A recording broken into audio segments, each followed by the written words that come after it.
ಇವತ್ತು ಮುಂದಿನ ವಿದ್ಯಾರ್ಥಿನಿಯರು ಈ ದೇಶದ ಭವಿಷ್ಯ ಕಟ್ಟುವವರು ನೀವು, ಈ ಭವಿಷ್ಯದ ನಾಯಕರಾದವರು ನೀವು. ಅಂತ ನಾಯಕರಿಗೆ ಕೊಡುವಂತ ಸಂದೇಶ ಏನಪ್ಪಾ ಅಂತಂದ್ರ ಈ ಭಾರತ ದೇಶ ಇವತ್ತು ವ್ಯಸನಮುಕ್ತವಾಗಬೇಕಂತ ಅನ್ನೋದು ಇವತ್ತು ಕರ್ನಾಟಕ ಗಣ ಸರ್ಕಾರದ ಕನಸೈತಿ. ಆ ನಿಟ್ಟಿನಲ್ಲಿ ನಮ್ಮ ಪೊಲೀಸ್ ಇಲಾಖೆ ಎಲ್ಲ ಗೌರವಾನ್ವಿತ ನಮ್ಮ ಶ್ರೀಕಾಂತ್ ಕಾಂಬ್ಳೆ ಅವರು, ಹುಲಿಮನಿಯವರು, ನಮ್ಮ ಸಿಬ್ಬಂದಿಯವರು ಬಹಳ ಒಳ್ಳೆ ರೀತಿಯಿಂದ ಈ ಕಾರ್ಯಕ್ರಮವನ್ನು ಸಂಘಟನೆ ಮಾಡಿ ಇವತ್ತೆಲ್ಲ ವಿದ್ಯಾರ್ಥಿನಿಯರಿಗೆ ಸೇರಿಸಿ ಇದೊಂದು ಬಹಳ ಅತ್ಯುತ್ತಮವಾದ ಕಾರ್ಯಕ್ರಮ ಇವತ್ತು ಸಿದ್ಧಿ ನಗರದಲ್ಲಿ ಮಾಡ್ಯಾರ. ಅವ್ರಿಗೆ ನಿಮ್ಮೆಲ್ಲರ ಪರವಾಗಿ ಅಭಿನಂದನೆಗಳನ್ನು ಹೇಳಕ್ ಬಯಸ್ತಾ ಇದ್ದೀನಿ. ಅದ್ರ ಜೊತೆಗೆ ಬೆಳ್ಳಿಯವರ ಇದು ಕಾರ್ಯಕ್ರಮ ಬರೇ ಸಿಂದಗಿ ನಗರಕ್ಕೆ ಅಷ್ಟೇ ಸೀಮಿತ ಆಗಬಾರದು.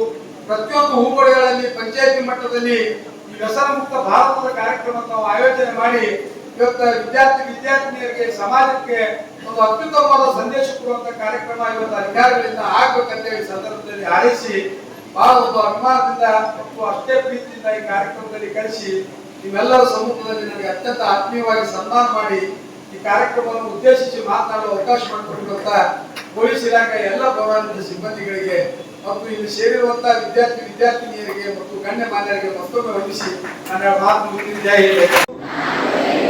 ಪ್ರತಿಜ್ಞೆ ಮಾಡುತ್ತೇನೆ,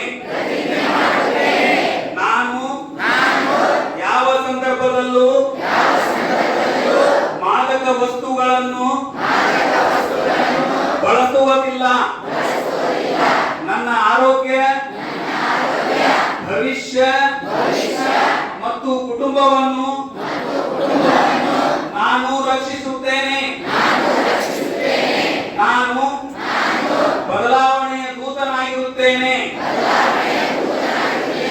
ಮತ್ತು ಮಾದಕ ವಸ್ತುಗಳ ವಿರುದ್ಧವಾದ ಜೀವನವನ್ನು ಆಯ್ಕೆ ಮಾಡುತ್ತೇನೆ. ನಾನು ನನ್ನ ಸ್ನೇಹಿತರಿಗೆ ತಪ್ಪು ದಾರಿಗೆ ಹೋಗದಂತೆ ಎಚ್ಚರಿಸುತ್ತೇನೆ ಮತ್ತು ಮಾದಕ ವಸ್ತುಗಳ ವಿರುದ್ಧ ಧೈರ್ಯದಿಂದ ನಿಂತು ಮಾದಕ ದ್ರವ್ಯ ಮುಕ್ತ ಸಮಾಜ ನಿರ್ಮಿಸಲು ಶ್ರಮಿಸುತ್ತೇನೆ. ಜೈ ಹಿಂದ್, ಜೈ ಕರ್ನಾಟಕ.